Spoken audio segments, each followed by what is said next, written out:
On the foreign prisoners thing, how do you get rid of those 10,000 if, for example, the Jamaicans or the Nigerians or the Italians don't want them back? Well, firstly, you're just going to dump them on the airport steps or what? Well, firstly, you can sign prisoner transfer agreements. We did with countries like Albania, for example, when I was a Home Office minister. Albania. You didn't get one with the Italians. You haven't got one with the Jamaicans. You can sign more. Labour has signed none since they came into office. You can, but you didn't. But the point is... Well, we did sign some. But the point that you're making is right. What I want to see is us use every lever of the British state to get this over the line. Why are we giving visas? Why are we giving foreign aid, frankly, to some countries that will not take back their own criminals? That is what I would do. I've been proposing this for a long time. That is our policy. And one of the big impediments to getting these people out of our country are our human rights laws. We are saying we'll disapply the Human Rights Act, we'll get these people out of our country. I'm only interrupting you because I want to get on to the thing that you want to talk about, which is that you've proposed the arming of prison officers to, and I'm quoting here, crack down on Islamist terrorists in jail. How's that going to work? Would the policy apply only to prisons where there is a certain percentage of Islamist terrorists, or all jails? How's that work?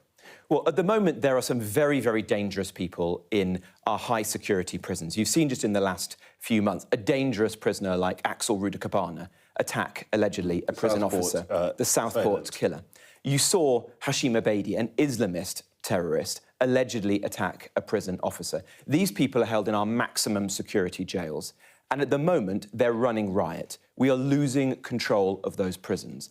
And I want to ensure that we take back control of them. That's why, because the government doesn't seem to be doing anything, I commissioned a leading expert, Ian Aitchison, to do a review. So we give the government recommendations. Because my fear, Trevor, is that if we do nothing, a prison officer will get killed. And don't just take my word for it. That's what the Chief Inspector of Prisons themselves have said. If I may say so, you're answering a different question to the one I asked you. Well, let me answer your question directly. You're going to crack down on Islamist terrorists in jail. How do you decide which jails to crack down on?